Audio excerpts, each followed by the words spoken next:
então resolver agora o exercício 22, item B, certo? Eu vou falar de forma geral dos 3 itens, certo? E eu vou tentar escrever de 2 formas para vocês poderem escolher qual é a maneira que vocês querem. Quando eu estou falando da equação paramétrica de uma reta, ok? Eu preciso de 2 pontos, A e B. A e B, que a gente viu isso em aula, ok? Com esses 2 pontos, a minha reta sempre vai ter a seguinte equação paramétrica.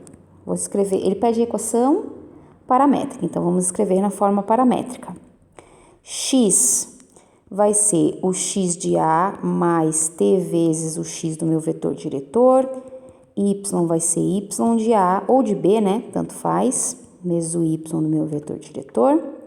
E z vai ser o z de A mais t vezes o z do meu vetor diretor. T pertencente aos reais e o meu vetor diretor pode ser o vetor AB, que é obtido fazendo B menos A. Aqui eu poderia usar A ou poderia usar o ponto B, ok? Então, dadas aquelas equações acima, eu tenho que ser capaz de extrair um ponto que está nessa reta, 2 pontos que estão em cada uma das retas certo? E aí eu vou determinar a minha parametrização. Só que, em alguns casos, eu tenho a equação já meio que pronta, no sentido de que eu posso usar aquela estratégia do x igual a t e escrever as outras variáveis y e z usando essa ideia do x igual a t. Para circunferências, essa ideia não é muito boa, mas para retas ela é excelente. Então, é essa a ideia que eu vou usar nesse item, embora eu vá resolver também das 2 formas, dessa forma e da forma usando pontos, ok?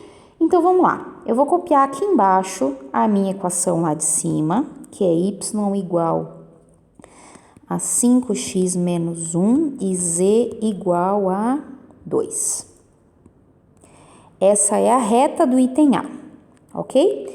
Então, eu sempre posso usar a estratégia de x igual a t, ou a variável que for mais conveniente, nesse caso, x, e aí eu vou escrever a parametrização como sendo x igual a t, y vou usar a equação que ele me deu, que é 5t menos 1, porque o x está fazendo o papel de t, e o z está fixo, z igual a 2.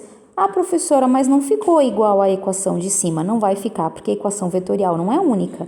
Mas eu ainda conseguiria escrever essa reta como sendo x igual a 0 mais 1t, y igual a menos 1 mais 5t, só troquei a ordem, e z igual a